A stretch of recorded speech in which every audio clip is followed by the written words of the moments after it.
السلام علیکم ورحمۃ اللہ وبرکاتہ۔ بسم اللہ الرحمن الرحیم، والصلاۃ والسلام علی رسول الکریم وعلی آلہ وصحبہ اجمعین۔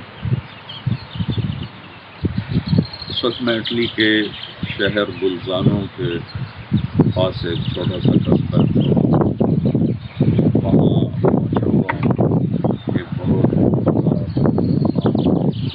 ہمارے مری سوات کی طرح اور وہی منظر ہے، وہی خوبصورتی ہے۔ ان لوگوں نے اس کی حفاظت کی ہے، ہم نے اپنے پہاڑی علاقوں کی حفاظت نہیں کی۔ ہمارے ناران باغان اس سے زیادہ خوبصورت ہیں، لیکن ان کی حفاظت نہیں ہوئی۔ ان لوگوں نے اپنے ان چیزوں کی حفاظت کی ہے۔ یہاں بہت زیادہ سیاح آتے ہیں، اس علاقے کی بہت بڑی کمائی سیاحت ہے۔ اس سفر میں ٹرینز پر، ریل پر سفر کرنے کا کئی دفعہ موقع ملا، جہازوں پر بھی۔ ایک چیز جو مجھے اس معاشرے میں بہت زبردست نظر آئی، جس سے ہم بڑی بری طرح محروم ہیں، وہ وقت کی پابندی ہے۔ جس ٹرین کا ٹائم 11:15 ہوتا تھا، وہ 11:16 پہ نہیں چلتی تھی، 11:15 پہ وہ چل چکی ہوتی تھی۔ جس کا 11:30 ہوتا تھا، 11:31 پہ نہیں چلتی تھی، وہ 11:30 پہ چل چکی ہوتی تھی۔ اسپین میں ایک اسپیشل ٹرین ہے جو بڑی فاسٹ ہے، بلیٹ ٹرین۔ اس میں بھی سفر ہوا تھا، تو مقامی دوستوں نے بتایا کہ اگر یہ ٹرین 10 منٹ لیٹ ہو جائے تو جتنے مسافر ہیں ان کو ٹرین کا جو ٹرین والوں کو، وہاں پرائیویٹ ہے تو وہ کمپنی ہر مسافر کو کرایے کا دگنا پیسہ واپس کرتی ہے۔ اگر انہوں نے 50 یورو کا ٹکٹ خریدا ہے تو 100 یورو وہ واپس کرتے ہیں اگر وہ ٹرین 10 منٹ ہو۔ تو پھر مجھے بڑی حسرت ہوئی، ایسے ہی ان کو دیکھا، ان کے جو دفتر کے ٹائمنگز ہیں، ہر آدمی اپنے دفتر میں ٹائم پہ پہنچ رہا ہوتا ہے۔ پھر رات کو یہ لوگ 9 بجے سو چکے ہوتے ہیں، میکسیمم 10 بجے کے بعد سناٹا ہوتا ہے، اور صبح 5 بجے یہ سب اٹھے ہوئے ہوتے ہیں۔ اور میں کئی دفعہ فجر سے، یہاں فجر 4 ساڑھے 4 ہو رہی ہے، تو میں وہ کھڑکی سے دیکھتا تھا تو ان کے روڈ بھرپور آواز چل رہے ہوتے تھے، تو یہ لوگ اپنے کام کی طرف رواں دواں ہوتے تھے۔ یہ وہ چیزیں ہیں جو ہمیں اللہ نے سکھائیں، اسلام میں سکھائیں، تو ہم نے انہیں بالکل چھوڑ کے رکھ دیا۔ نہ وقت کی پابندی، نہ رات کا سونا، نہ صبح کو جلدی اٹھنا۔ ہمارے ماحول میں رات 11 بجے لوگ رات کو ہوٹلوں میں کھانا کھانے نکل رہے ہوتے ہیں، 12 بجے رات کو کھانا کھانے نکل رہے ہوتے ہیں۔ اللہ تعالیٰ یہ حکومت کا بھلا کرے، انہوں نے شادیوں میں ٹائم پہ پابندی لگا دی، ورنہ رات 1 بجے 2 بجے کھانا کھلتا تھا۔ اس قدر ہم اپنے وقت کو ضائع کرتے ہیں کہ انتہائی دکھ ہوتا ہے۔ ہمارے دفتروں میں کسی کو پرواہ نہیں کب آ رہا ہے کب جا رہا ہے، نہ اوپر والوں کو۔ جب اوپر والے ہی سست نکمے نااہل ہیں تو نیچے بھی وہی حال ہے۔ ایسے ہی ہمارا سارا جو جتنا بھی ہمارا نظام ہے، نظام زندگی ہے، اس میں سے وقت کی پابندی نکل گئی ہے۔ میرے نبی نے فرمایا لا ثمرۃ بعد العشاء، عشاء کے بعد کوئی کسی قسم کی گفتگو محفل نہیں، بس سو جاؤ۔ اور پھر کہا جعلت البرکۃ فی بکور امتی، میری امت کے صبح کے وقت میں برکت رکھی گئی ہے۔ اس کو یہ لوگ اپنا رہے ہیں۔ اب ہمارے بازار ہی 12 بجے کے بعد کھل رہے ہوتے ہیں، جبکہ برکت کا سارا وقت ہمارے ہاتھ سے نکل جاتا ہے۔ پھر رات کو 11-12 بجے یہ دکاندار واپس آتے ہیں، جب بچے تھک چکے ہوتے ہیں، یہ تھکے ہوتے ہیں، نہ بچوں کے پاس بیٹھنے کا وقت ہے، نہ اپنے لیے وقت ہے۔ بہت دکھ ہوا تقابل اور موازنہ کر کے کہ ہم کس قدر غلط روش کا شکار ہیں۔ ٹائم کی پابندی تو اللہ نے ہمیں سکھائی، نمازوں کے اوقات مقرر ہیں، آگے چلا جائے تو نماز قضا ہو جاتی ہے، روزے کا وقت مقرر ہے، حج کا وقت مقرر ہے، حج و شہر معلومات، حج کا وقت مقرر کیا، من شہد منکم الشہر فلیصم، روزے کا وقت مقرر کیا۔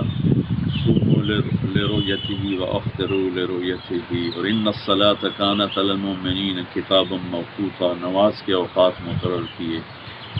پھر جن چیزوں سے وقت بنتا ہے ان چیزوں کی قسم اٹھائی، والشمس، مجھے سورج کی قسم، وضحاها، اس کی روشنی کی قسم، والقمر اذا تلاها، مجھے ستاروں کی قسم، اور مجھے چاند، والقمر اذا تلاها، مجھے چاند کی قسم، پھر ستاروں کی قسم اٹھائی، والسماء والطارق والنجم اذا هوى ما ضل صاحبكم وما غوى، سورج چاند ستاروں کی گردش سے اللہ تعالیٰ ٹائم بنا رہا تھا، ان تینوں کی اللہ تعالیٰ نے قسم اٹھائی۔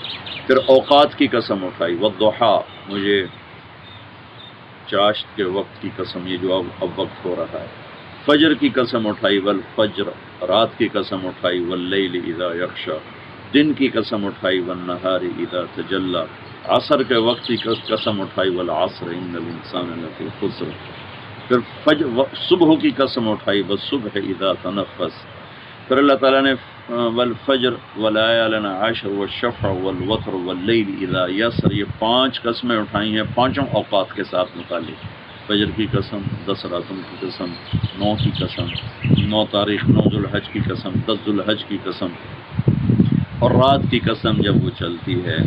تو اوقات جن چیزوں سے بنتے ہیں ان کی قسم اٹھائی، جو اوقات وجود میں آتے ہیں ان کی الگ الگ قسم اٹھا کر اللہ نے اور اللہ کے رسول نے ہمارے اندر وقت کی قدر بٹھائی، وقت کی عظمت بٹھائی۔